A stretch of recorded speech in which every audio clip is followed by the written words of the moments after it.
Bucket Talk live stream during the end of Game 2 of the NBA Finals. I'm looking at my TV watching Victor Wembanyama drive into traffic and score with a nice lefty hook shot on Cat. Where has that been all game? We're going to react to the last 4-minute, 15-second big Spurs run. Matt, how we doing today? It's been... The Knicks have felt in control for a lot of this game, but the Spurs are Hmm. definitely making a push. Yeah, as we're getting into a timeout right here, but Wemby's pretty fired up, pretty emotional. David Robinson clapping hands. That's a handsome guy. But I mean, I have some takes right now. I'm ready to make some Fire him takes up. about this Knicks team and Mike Brown in particular. Well, first, is this the greatest? I was thinking about this earlier. If I could, you know how we always, as analysts, like the idea of getting access, right, to I think of the book that Jack McCallum did on the Phoenix Suns, 7 Seconds or Less Suns, when he spent the whole season with that Phoenix Suns team, and we got this cool access to what was going on. Um, I wish we could do that with this next team because, and here comes my original question: is this the greatest coaching job we have ever seen? Because I really like if you look at this next team in their first 3 games against the Atlanta Hawks, you're like, there's no way in the world this team could win 4 series, right? Like they just don't. They have talent, right? It's a very talented group. They have a lot of great players, but you have guys not living up to their pay grade, right? And Karl-Anthony Towns, Mikal Bridges in particular, and you have like just these lapses on defense, right? Like they need to, because of some of their limitations, they need to be perfect execution on defense, and it just wasn't there, especially their transition defense to running all over them. And ever since then, they've just flipped the switch. And I've never I've seen it Oh, before when beautiful. you had a whole off season. I've seen it before with the in the 2022 Boston Celtics, right when they kind of flipped the switch in the middle of the Oh, regular the season. stealth And even with two-point that, there game. was like a Wow. even with that, there was like clear tactical stuff you could point to that changed with the Celtics. Whereas with this Knicks team, it just feels like everything is flowing better.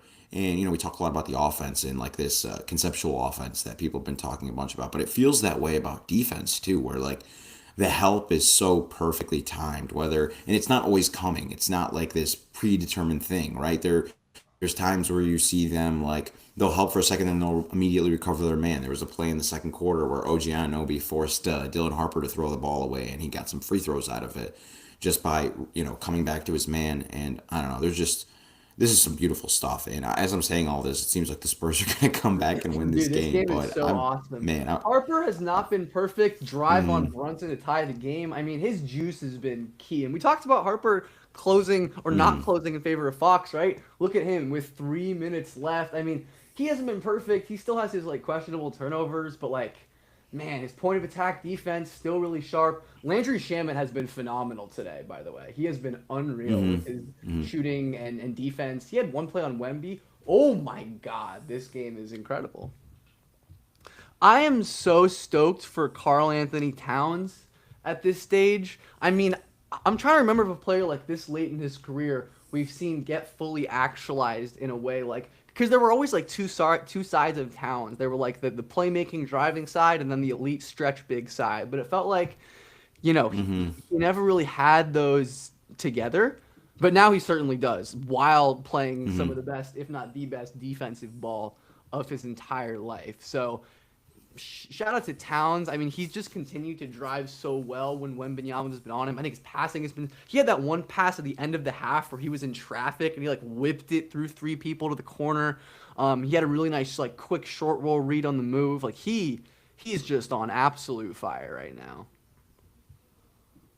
and it's fun to watch. It's really fun to watch. Yeah, I mean, I've got I've got something coming out here soon. Just kind of that was inspired by you. I actually shout you out in the article.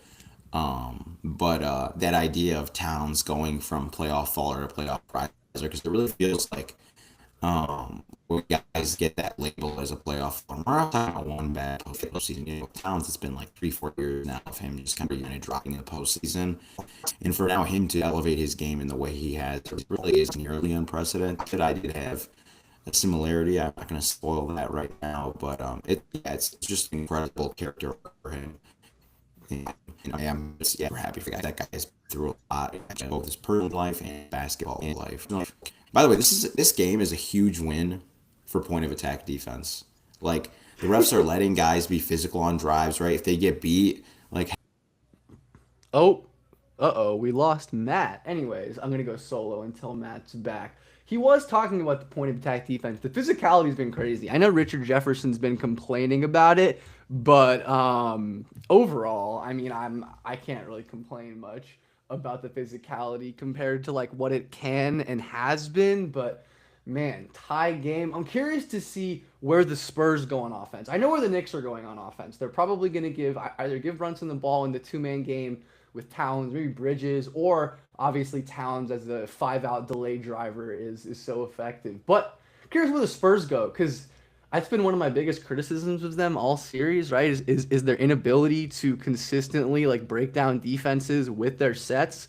And I think we're going to have to see if they can execute some of that in clutch time. Obviously, the Spurs are just such a ridiculously good clutch time team that I generally trust them to figure it out. So, Matt's back.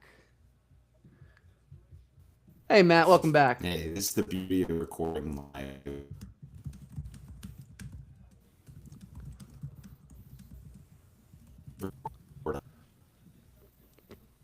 OG at the free throw line, Matt. What are we thinking?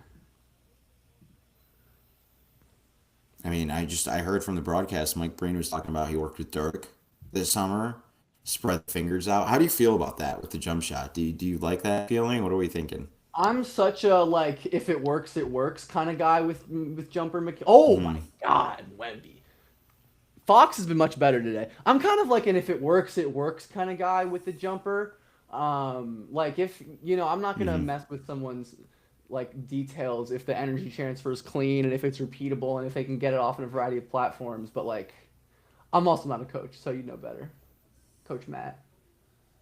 Spoken like a true Tyrese Halliburton That's right. OG stand. downhill. Oh my goodness, what a rotation by Dylan Harper. You see that he walled up at the basket Yeah. with OG. I mean, he is an abnormal rookie. Um, Man, that was a crazy play. I mean, the fact that he's. I mean, I'm again. I definitely have my criticisms of Mitch Johnson, but I do like a lot that he is the one closing this game with the Aaron Fox. Honestly, like I think. Wait, yeah. I mean, that's look. I mean, I think it's probably the right choice to not have Castle closing after the way he's played today. Um, Hmm. oh man, the cutting from this Knicks offense is so beautiful. No, it's literally like I'm trying to find the comparison. It's kind of like dominoes where like it's just like automatic in terms of one falls, then they know immediately like the next one's gonna fall, and like it's just. But I the mean, difference is dominoes are like you can see predetermined all of the order, as Steve this Kerr offense DNA is. in this offense to me. Obviously, just with like a very different set of personnel, but you can see all the same kind of core principles. Oh, Yeah, yeah, it's beautiful. Right, right here. what happened there? I wasn't paying close attention. No, we were Harper. saying my dad and I we were doing I think my watching the first quarter. We were doing that thing where my dad, he's just like, man, the broadcast said he's 20 years old. My dad's like, so he's only a year older than your cousin Nicholas. And my cousin Nicholas is kind of like this. No, I wouldn't say pathetic. He's a good kid. Oh, Matt is gone again. Well, back to solo. I don't really know Matt's cousin or anything that he was about, so I'll let him kind of stay for that one. But we've got an official review. I missed it. I don't know exactly what they're talking about, but yeah, Harper's so impressive. I think the Spurs could stand to, I don't know, maybe even rely on him a little bit more. I mean, this is just a phenomenal game. Shout out to the young Spurs for making a comeback and showing some mettle. I think that hasn't necessarily been a thing. Fox, honestly, so big. Oh, hey Matt, welcome back. I can't Your wait till I get the Wi-Fi's Wi-Fi, man. your Wi-Fi's got you in hell right now, unfortunately. But Let's see how this Spurs Knicks game ends off. Mikhail sets it for OG. Mikhail's been amazing, by the way. So efficient, Hmm. so explosive. Oh my. Yeah, Matt. There's like a. I don't know if there's like a big staticky noise. Oh my God, Wembanyama. Oh my goodness. Then the Spurs take the lead. We needed this so badly. Wow. So badly needed. I Wow. mean, Wemby. Great resolve from him.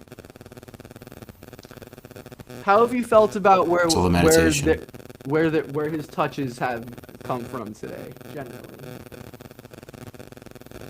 Um, I mean, it's inconsistent to me. Yeah, I there mean, were a it's so couple hard moments. with the way the Knicks are Yeah, defending him. there were a couple moments where they had the Go ahead. wide pin once or twice and got him a good look. Um, but obviously, yeah, I mean, just get him moving in transition, and it's gonna be it's gonna be easy. Wow, Harper Why have they again. gone away from the wide pin? Why do you think that? That's honestly a great question. I mean, the Knicks like Oh switching my it with God. OG and like I like it best when they oh my God Brunson. I think it's best when they don't.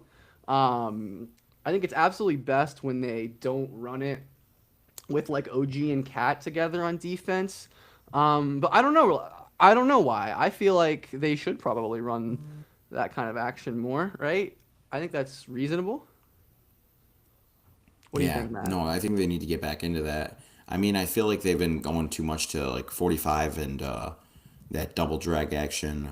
And I think it's really easy for the Knicks to kind of defend it the way they want to with the high tags and stuff. And they've kind of figured that dance out. So I think they do need to show them a different. I'm really shocked we haven't seen it as much as we have. So, according to Cleaning the That's. Glass, right now, the Mhm. Spurs and Knicks nearly identical offensive ratings, 108.5 for the Knicks, 107.5. Earlier in the fourth quarter, that was like 110 to like 105. That gap has shrunk so fast. And you can see the Spurs, I think, playing in transition, obviously relying on Dylan Harper and kind of beating the Knicks at their own game a little bit. But the Spurs have at least been hitting their threes today, um, which helps for sure. Not as many corner threes as the Knicks, of course, which are corner three generation machine. Um, but yeah, I think it's been maybe a little better process wise, but also kind of just coming back in the end. And Brunson is such a ridiculous clutch scorer. I mean, he hit the. We've been talking about Dirk. He hit the Dirk fadeaway on him, man. True. He's just so good at that fadeaway off of 1 foot, like spinning, either spinning Okay, or here's just like Wemby. fading. He's He can get into isolating it. in the mid post. Oof. Oof. And Knicks ball. That was not a great possession. I mean like too much of that from the Spurs, right? Like I mean, Mm-hmm. Mm-hmm. yeah, I think the blend of like obviously 22-year-old Wemby and an inexperienced coach who, his best things don't seem to be like offensive design.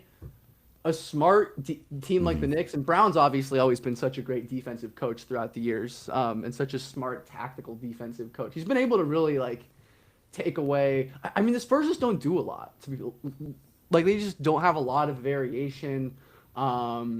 I even think they could probably like invert their offense even more than they already do because Wemby's struggling to get like close touches on the catch in this series. But yeah, I don't know what they could do. I mean, I'm not a coach.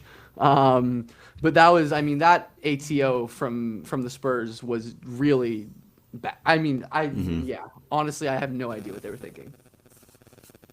And the That's thing pretty, is, like that's in kind of theory, like inexcusable. you think that Wemby should be able to drive on these bigs, right? But again, with the amount of physicality the referees are allowing at the point of attack, coupled with like how well Karl-Anthony Towns and whoever's been on him today has been really I mean, guarding Mitchell him, Robinson is it honestly makes it one of the much best harder. equipped players to Yes, guard him in the league, probably. yes, yes, yeah. There we go. Let's see. So the Knicks do. I mean, the Spurs. Well, nobody needs to foul. It's a tie game, but the Spurs will get another possession, I'm barring an sure the Knicks offensive are going to show the rebound, which Spurs is how to never out run of an the question. actual sideline out of bounds play. Or it's just going to be like flow into a ball screen. Yeah, if foul to give. Exactly what happened. Bro, Wemby knocking out Brunson's like garbage layup attempts is so funny. I love that guy. It's the Kevin Garnett. But yeah, I think that last. I mean, if the Spurs are losing, I think you look at that possession. Here it goes. Oh my God, that's inexcusable. Oh. Castle's not looking for the ball. Oh my God! I love that you're a couple seconds behind. I love that my Wi-Fi is terrible right now, but for some reason my. Are you watching on actual cable? No, I'm watching on my phone because it was really messing with my Wi-Fi to watch on my Wi-Fi and stuff. So now I'm watching on my phone as we do this. Are you serious? What are they That's 100% on Castle. You're sprinting down the sideline. You should be looking for the ball. That's a sideline break. Everybody runs it. 100% on Castle there. Wemby will get blamed for that on ESPN tomorrow. No, yeah, that's definitely Castle. That's definitely on Castle. I mean, it's not like not Wemby's fault. Because, you know, to some extent, the onus is on the guy with the ball, right? I mean, it's just like the way it goes. However, if you made me assign an at fault to one of them, it's Castle. Wow. Yeah, I was going to say, don't spoil the end because you're a little bit ahead of me. Please. Brunson. Missed it! Wow. All right. Spurs down 1, 7.5 left with the ball. What's the play, Matt? You're Coach Mitch Johnson. What are you doing? Well, I mean, I saw him run a really nice baseline out of bounds earlier to get Castle a dunk. Don't think that's possible. That was a good sideline out of bounds play. I don't hate inverting the ball screen like you said. Get Wemby maybe coming off of a pin down, get a catch for him. Actually, you know what they should do? Now I was thinking about that Spain pick and roll they ran earlier. Do you remember coming out of a timeout where they had Dylan Harper come up and set like a fake screen, then shift to the corner? Yeah. And then it was Cornette, and I can't remember the third person involved in the action, but Fox was the ball handler. So they ran like a little variation of Spain. And I have noticed this postseason, coaches have been going to a lot of Spain pick and roll out of timeouts for whatever reason. So I could see some Spain pick and roll. It's just like a good play with a lot of options that can work against multiple coverages. Like I think it's just like it's a staple of modern offense for a reason. Like it's just an effective base set, I think, or base action. Yeah, it's not as much of a set. You can run Spain or stack from tons of different alignments, obviously. But here we go. What lineup are you putting in if you're the Knicks? Well, I already see the lineup, so I'm not going to spoil that for you. I can see it now too. Is that no Karl-Anthony Towns on the floor? Yeah, or is Cat he's not on the floor right now. He's not on the floor. All right. Neither is Brunson. Neither is Brunson. Okay, here we go. Ball screen. Okay, ghosts it. Wemby's got that mid-post touch for the win. Matt, I muted you, by the way, just so I can watch this. Wemby? Midi? Oh my God! Wait.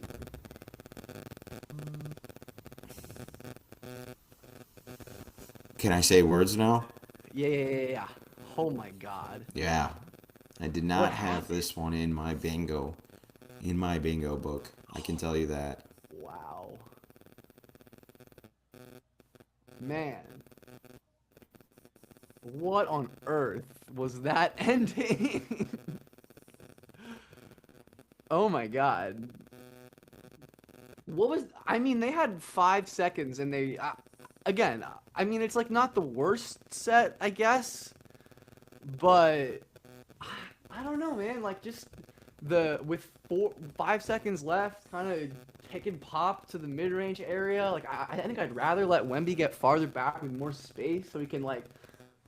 I'm watching this. Yeah, I'm watching the replay right now. You get Harper the ball or not. So what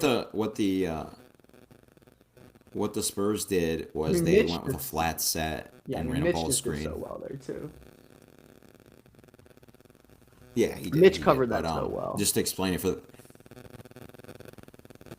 the people at home, they went to a flat set, okay, which basically means everybody who's not involved in the action is on the baseline in some capacity. Usually, if it's just an isolation, you'd have two guys in the dunker spots and two guys in the corners. This time, since they were running that ghost screen with Fox and Wemby, they had two guys in the corners and only one guy in the dunker spot. This kind of allows you to, run your action without too much fear of help coming to jump it. Because if they did, in theory, you'd have an open man.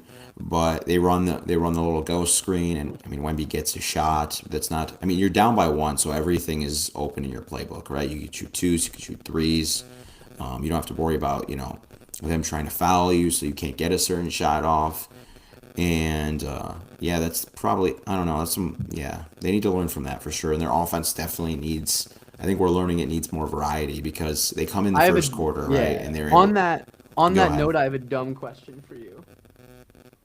Oh yeah, hit me with it, man. If the Spurs either get swept or lose in five, is Mitch Johnson's seat hot? I think I know the answer to this, but I'm curious to know what you think. Can't be. No, I mean he's Yeah. he's clearly been like predetermined as the heir to Pop, right? Um, I mean, and kind of, but yeah. Do you think? I don't know. He just does such a great job. Like, you gonna penalize the guy because he lost the NBA Finals in his first season as an actual NBA head coach? No, I Seems mean kind I of I cruel. generally agree with you, but I mean I think there's going to be definite areas of improvement for him. Because I do think this is. I mean, I thought the coaching, like his coaching, was good enough in the Thunder series, but I just think they're like the matchup there didn't necessitate as much tinkering as this Knicks team does. Um, yeah, I don't know. I mean, he's not going to get fired, but that's all over the timeline right now. So still so happy. I mean, man, Cat is so happy for Cat, man. That's awesome. But yeah, that was a brutal sequence at the end for the Spurs. Super brutal.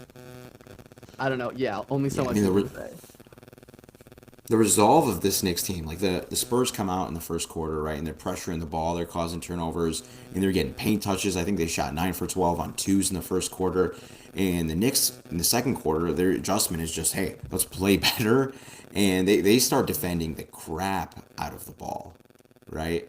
They're defending the crap out of the ball. There was like one possession I remember. I think it was Mikal Bridges. First of all, Mikal Bridges, heck of a game. Like this guy, this version of Mikal Bridges, I would trade 20 first round picks for this guy. Like he is just playing at Yeah, if another he's level. making He looks every like the single Mikal shot, I Bridges. think so. Yeah. Yeah, and then the defense. This looks like Phoenix Suns, like first team All NBA defensive team, Mikal Bridges, right? The way he's sliding his feet, the way that these Knicks players are, when they get beat, again, using their hands so subtly to get back in front of their guy and keep them contained so that, they don't get paint touches. Like they were really walling off Harper and Stephon Castle and De'Aaron Fox so well tonight. And then when things go wrong, they're switching on the back end, right? Whether it's peel switching or guys coming to help.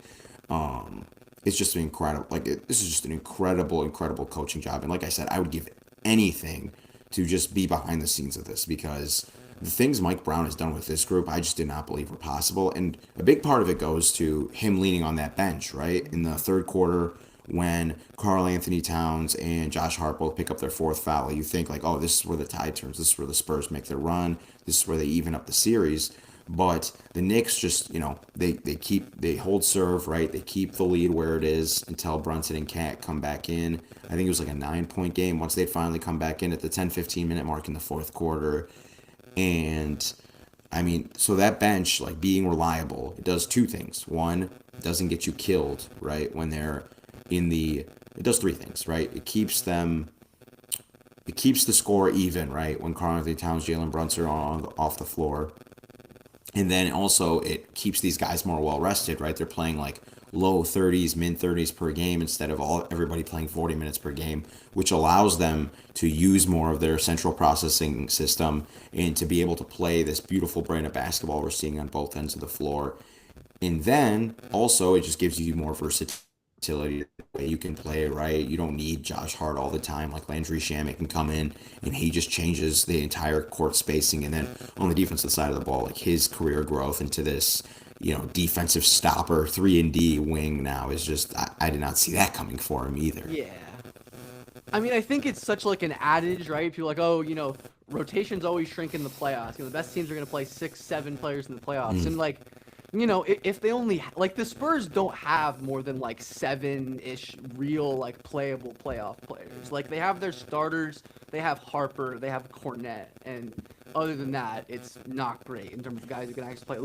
Like the Knicks have gotten legit contributions from like everyone down to like I alluded to earlier, Landry Shamet has been phenomenal defensively alongside his shot making. Jose Alvarado, I mean, small guard who? Like, he's at 61 true shooting in this playoffs. I think his defensive effort, rebounding, steals have all been there. Deuce McBride had another nice game as well. Nothing crazy flashy in the box score. I think he only had 5 points, but hit a couple nice shots off the dribble and is just always pesky, fighting over screens, bothering the Spurs on defense. Obviously, Mitchell Robinson, the hack-a-Mitch thing is what it is, but I really do think all 9 players, I mean, the Knicks played 9 players at 10 minutes or more, and they all contributed, right? I mean, the Spurs just simply don't have the same kind of forces, especially when, one of their higher minute players, Keldon Johnson, has just been like an abject negative for months now, at least in the postseason. And,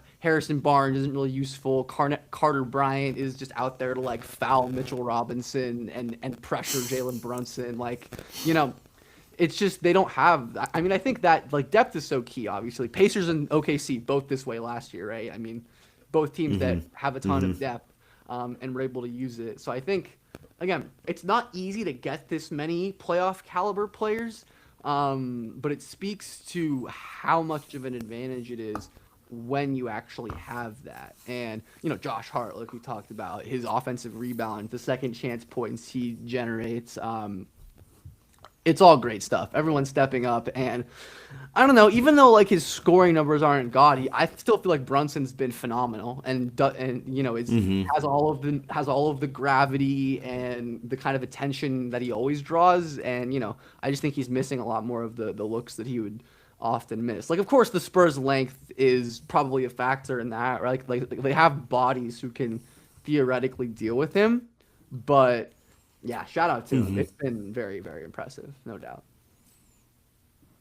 Yeah, and I mean Brunson has done such a great job, and I think I've kind of been annoyed with the Spurs because they like inexplicably send like doubles and hard hedges at people when I don't think it's necessary for their defense, especially with the personnel they have. But Brunson's done an incredible job just navigating through that and consistently finding the open man. There was a time I think early in the fourth quarter that caused that timeout when they went up 12 to make it like 95-83, I think, or something. When Brunson gets hard hedged by Wemby, he flips it to Cat flips it to a guy on the wing, and then I think it ends up being Landry Shamet who hits a 3 in the corner, or maybe Deuce McBride, one or the other. But I think it was yeah, I Shamet. mean he's I think he's so. been very poised. Yeah, okay, yeah, he's been very poised, very measured. I'm very impressed with him, and I mean, I have a question for you that's pretty inappropriate, bro. Like this guy Brunson, he's 6'1" right now. Is there anybody in the world with just a bigger pair of? And I was thinking this right when he stares down Fox, right? He's staring down Fox after Fox, like I think he fouled him in a way he didn't appreciate, and he stares him down. I'm like, is there anyone in the world with a bigger pair than this guy right now? To that point, I thought we talked about this in our bucket talk this week. I thought he had another fine enough defensive game. Like the Spurs were definitely Yes, able to yes. attack him. Castle had that like disgusting, like kind of misdirect pickup move on him in the third quarter when they were making a run. And I think there were a couple more of those moments. I'd have to rewatch and check some of my notes than game one. But again, like he took a charge or two. I think he took at least one charge. He had that big On steal on Keldon. Castle. Obviously late in the game, making some scrappy plays, I'd say. So yeah, Brunson, it's certainly not like number one, two, three of the reasons the Knicks are where they are, but I think Brunson punching a little above his weight on defense is something that is worth acknowledging. Like like there are, oftentimes in the playoffs, especially last season, I think he was just atrocious defensively. and absolutely killed them. And of course, that's because Cat wasn't that level on defense either. I think that's important to remember too. So it's not just him, but yeah, I think Brunson, that is just like a nice thing to note and something. I'm looking for the EPM numbers because this year, let me find this. Brunson in this postseason minus 1.2, which is 18th percentile, which is not good. But yeah, it was 5th percentile last postseason. Um, just kidding. First percentile. That was in the regular season. Minus 3.8 last postseason. It was Oh yeah. really, really bad. Really, really bad. But yeah, credit to Brunson. And like I said, I think the theme of this Knicks team, or a theme of this Knicks team to me, is just adaptation and like growth and change. And how much they've all kind of had to adapt and grow and change, right? Like Cat, Brunson, Mike Brown, right? Like obviously, he's never had personnel quite like this, and like I said, I think this is really like a perfect marriage of like his Kings offense and this even more of that Steve Kerr Warriors DNA that's more free flowing. Just because this team has way more options. That Kings offense was awesome, but still, I think this Knicks team is objectively more diverse on that end of the ball. You think that's what Brunson was saying to Fox when they were jawing Yeah, at each Mike. other? Yeah, he was saying Mike Brown likes me better than you. Yeah, he's like, our offense is actually much more diverse than your Yes, exactly. 2023, I can't 22, imagine being 23, like the man. Beam Kings. Huge shout out to all the Kings fans out there. I mean, man, Yeah. like that's just brutal. Absolutely brutal. I mean, What do you but mean, yeah, dude? They're doing great. They have Doug Christie. He does the yeah, smelling sure, salts sure, before sure. every game. Um, so Who- speaking of Brunson, since Oh we're yeah, talking about go. Brunson, do you want to give a grade for him and Wemby right now in this series so far? In this series, I mean, I'm still gonna give Brunson an A. I don't know if it might be controversial, but like I think he's been, good as a passer. I think he's like we talked about on defense, and he's still creating shots the same way. And his process has gotten them wins when it matters. So Brunson, I think definitely A. And Wemby, I don't know. I mean, it's hard to go anything lower. I mean, our expectations for Wemby are just so high, as they should be. And it is he has his own issues, but I really think like the the warts in this context, this supporting cast, are really showing up. Whether it's Mitch Johnson's issues, or how many of their key ball handlers are not spacers and struggle, and especially Castle, I think can struggle away from the ball. Fox had some moments. Harper's a good off-ball player, but they can still play off of him, right? Like I think he's a good cutter and has good sense, but there's that limitation. And I think I wish I could like give this team Will Hardy as an offensive coordinator and just like get Wemby all of the 8 foot touches and let him cook that way. So I don't know. B B minus. What say you, Matt? Yeah, so for the Brunson one, I'd probably go A minus just because you can Yeah, see the fair, length bothering him a little bit. fair. That's fair. So I can't say it's a perfect That's fair. series, but for Wemby, I'm probably so. I mean, there is some inexplicable shoot, like you have to understand this is a bad matchup for him, right? This is clearly a bad matchup for him. Mitch Robinson, you have Mitch Robinson, Karl-Anthony Towns, and then they haven't even busted out the OG Anunoby pitch yet, right? And OG Anunoby might be better at defending him than any of those Yeah, guys. they haven't even needed So it. It's that, crazy. They can yeah, just let OG yeah. roam and just kill off the ball, which he has been. So that part's tricky. And there is that like stuff like you can tell he's getting annoyed. He's letting people get under his skin. He's missing some shots around the rim, and I know he's being guarded in a way that no one else in the league is allowed to be guarded right at times. So that stuff's tricky. I mean, the defense has been really good.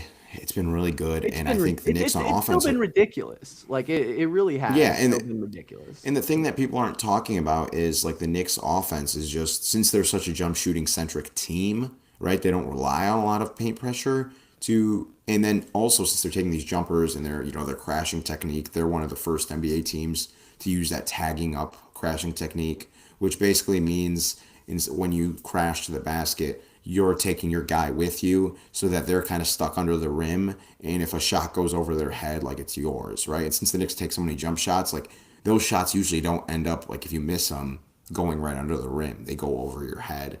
And so that also makes things tricky. Like, I really think this is a bad matchup for him, and he's going to get unfairly scrutinized.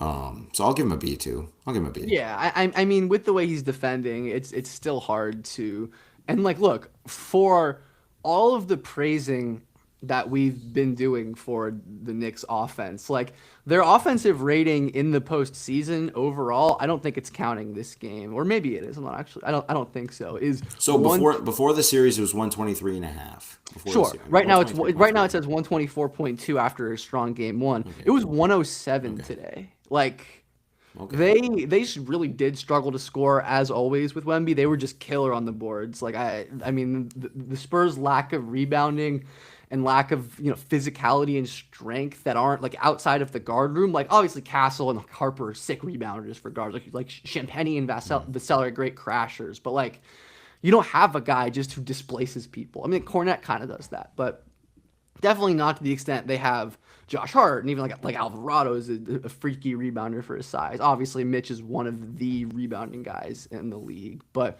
yeah, I mean, the Spurs, like they got to the rim a ton, they shot a lot at the rim, and I think they definitely can win playing offense this way, but it's just gonna continue to make it harder and harder. But I think Cat is And I obviously think, an A plus. I feel like so far. How else? yeah, What else could it be? yeah, no, he's been just perfect. I think the other wrinkle to that is Keldon is supposed to be that enforcer, but he's just been so bad on offense because he lacks counters, right? He's basically like, he's got like one move, and that's like drive right and left arm, like Yeah, it just goes left straight. shoulder bump. And then, yeah, it's just so he's so easy to scout against. His jump shot's not really falling, so you can't really play him and use him in that enforcer role right now. So Among that's really all hurt them on the playoff boards as players, well.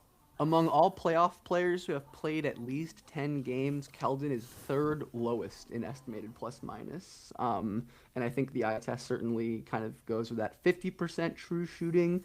Yeah, it hasn't been great. 45.8% at the rim is crazy, and checks out. I mean, with just how much he struggles to separate downhill, and when he doesn't have like the physicality advantage the same way the game is being called like in the regular season. I mean, yeah, it's just again just one of many players who is effective in the regular season for reasons that don't translate as well to the postseason. And the Spurs, I think whether it's through the draft, which there's going to be options, or maybe in free agency, I need to look more into that. Really need a true like physical four with athleticism who can supplement Wemby. I think that's going to be key. Yeah, it kind of reminds me of, in a way, right? The driving tunnel vision. Doesn't that remind you a little bit of the old Karl-Anthony Towns? Yeah, absolutely. I think honestly, like they kind of have some similarities as playmakers now that you say it. Like the talent is astronomical, obviously. I mean, I think Wemby is Yeah. considerably like miles better than Cat was at the same age. So like obviously, I think I'm talking about Keldon Johnson. But they're talking about Cat. I don't No, think no, I Wemby is said that Keldon bad. Johnson and Cat. No, Keldon Johnson Oh, and Cat. The oh, tunnel, the old yeah, Karl-Anthony yeah, yeah. Towns, Oh, right? yeah, That isn't yeah, that yeah, basically yeah, what's yeah. going on right now with Keldon Johnson on these The drives? old Cat would make a good pass every once in a while. Keldon Johnson barely passes the ball. Period. I mean, yeah, again, like elite teams like the Knicks are gonna take away limited role players, and I think it's unfortunate that they just haven't had his size and physicality. And he's shooting 35% from three in the playoffs. Like he's an effective enough floor spacer to where you can't like fully ignore him, even though the Knicks are probably gonna be okay doing that because if you run him off the line, you're probably money. But yeah, the Knicks' depth has really shown up in this series in a big way. Yeah. So who's the for you? Who is the? I mean, we've talked a lot about some guys. So I mean, we probably gave it away already. But who's your unsung hero of this series so far? It's got to be Landry Shamet. I mean, I've already talked about him enough, but like I think the way he's defended the perimeter, he had the play where like he had a play in the fourth quarter where Castle tried to just like throw the ball up at the rim like he does to Wemby, and Shamit was just blanketed all over him and and bothered Wemby enough to force a miss without fouling, and then I think he hit a three on the other end or very soon after. Like he's been so critical. And like Josh Hart's obviously been great, but you do notice the moments where the Spurs can play off Josh Hart and limit some possessions. That's just how it's always going to be. And Shaman is just like bringing so much of the Hart stuff, like his, a really impressive on and off ball defense, rebounding really well. Great off-ball movement while just being an absolute flamethrower. And I think it just shows like having these guys who are like just confident, high-volume shooters against contests so valuable in the playoffs. Obviously, McHale is like this, more from mid-range than Shaman, but he's definitely like this. Like he doesn't care if Wemby is there, like he'll shoot a turnaround, like he don't care. Obviously, Brunson's the same way, who does not care. And then, I mean, OG also deserves his flowers. I mean, I feel like he's just so good at this point, and he's, Yeah, I mean, I feel like maybe everyone's a top singing him at 25 this player in the point. league. But there was this one clip, man, that just, he hit a three, I want to say in the third quarter. It was a wing three, right? And the Spurs, this is another variables. Like, the Spurs were so great at pushing pace, especially in that Timberwolves series, right? They get the ball in off a make, and they have, like, three quick guards who can just, like, blitz you downhill and get to the rim.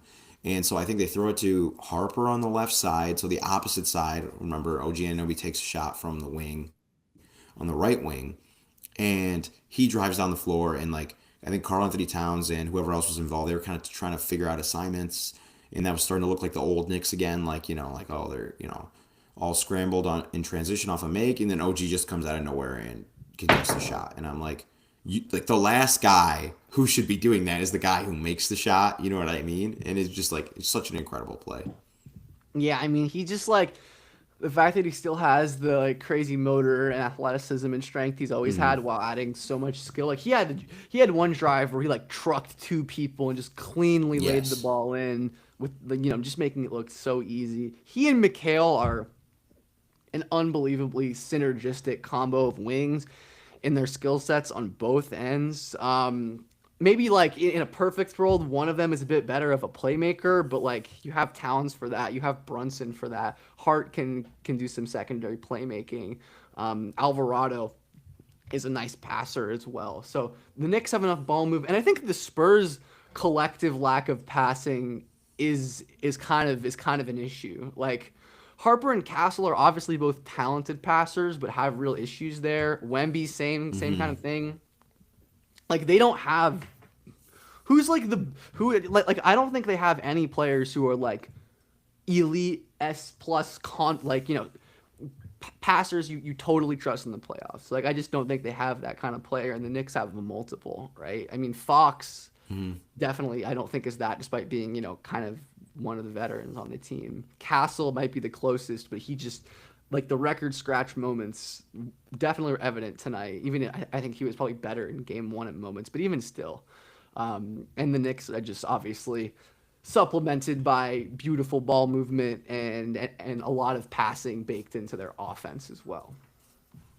Yeah, I mean, you talk about the Castle thing, and we've also lamented kind of Mitch Johnson's lack of attention to detail at the highest levels in terms of offensive, creativity. And at the 7:40 mark in the fourth quarter, right before Shamit hits that three we talked about to trigger the timeout, they run the 45 action, which is that double ball screen up top. And, again, very predictably, the Spurs ball handler, which is Castle, goes on the side that Wemby's on.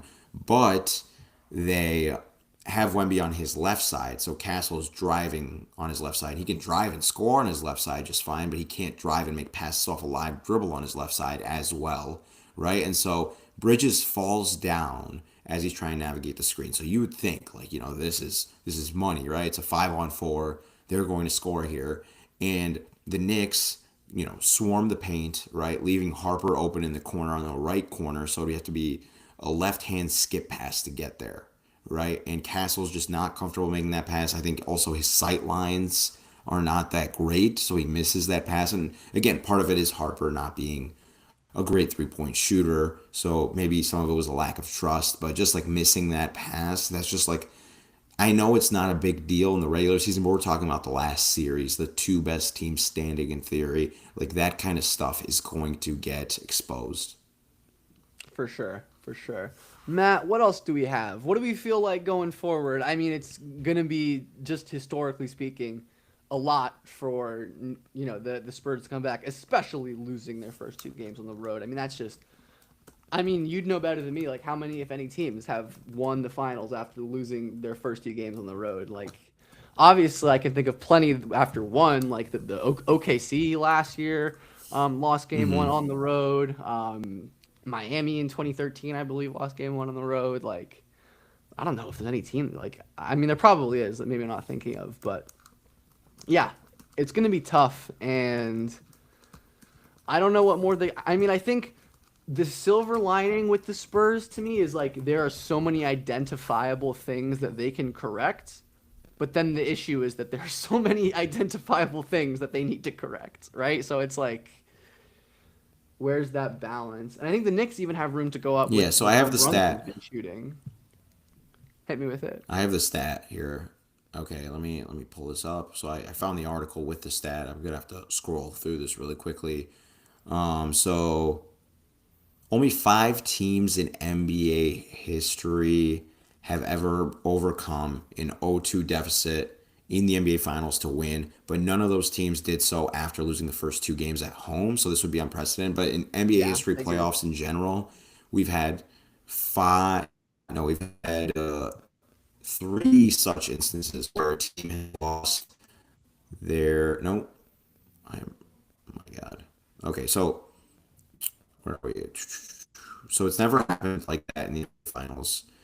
Now, when a team has lost their first two home games to start the series, it happened in other series. So we have the 1968 Lakers did it, the 94 Houston Rockets did it, the 2005 Dallas Mavericks did it, and the 2017 Boston Celtics, as well as the 2021 Los Angeles Lakers. That 17 Celtics series, do you remember that? That's when the Bulls had Rondo, Wade, and Jimmy Butler. Do you Man, what remember a that weird team! experiment? That was a wild And they team. beat,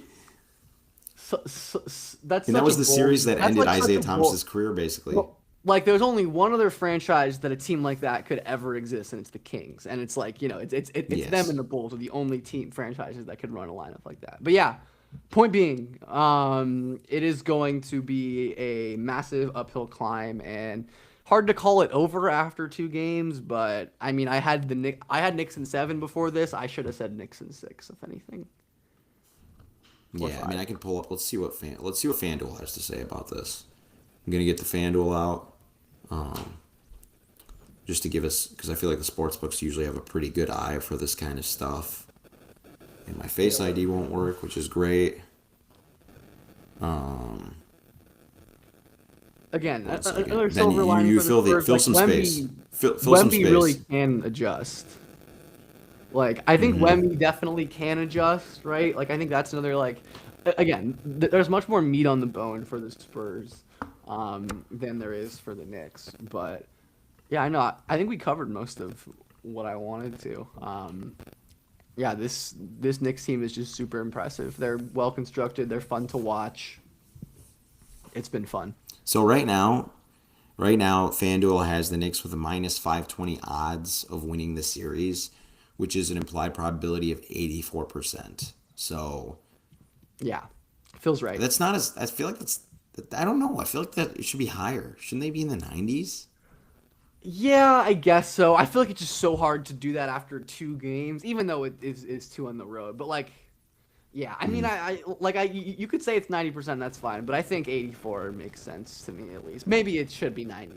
Maybe it should be a little higher actually.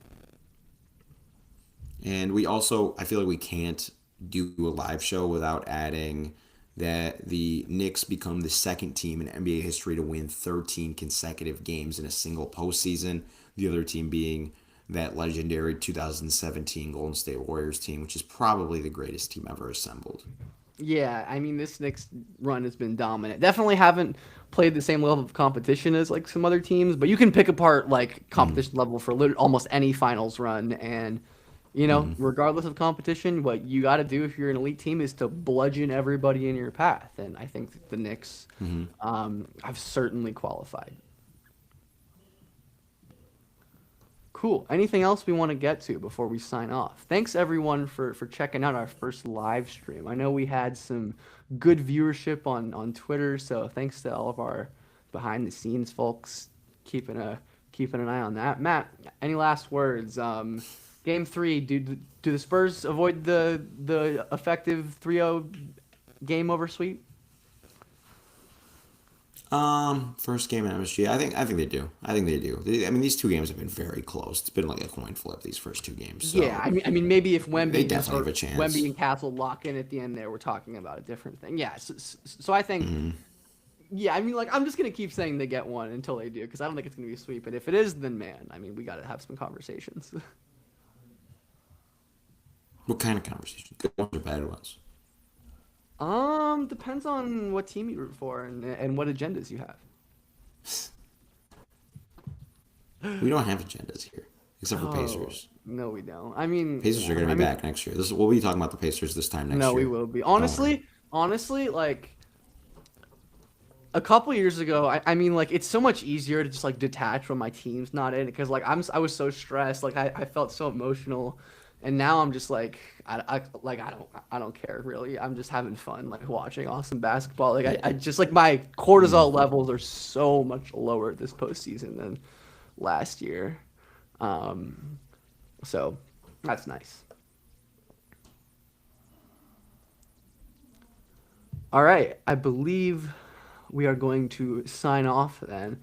Thank you so much, everyone, for watching. Make sure to subscribe to the Essentially Sports YouTube channel. Check out Matt and I on Twitter, on all of our socials, where we're posting our content. And have a great night or day, I suppose, if you're watching this in a place where it's daytime. We will see you all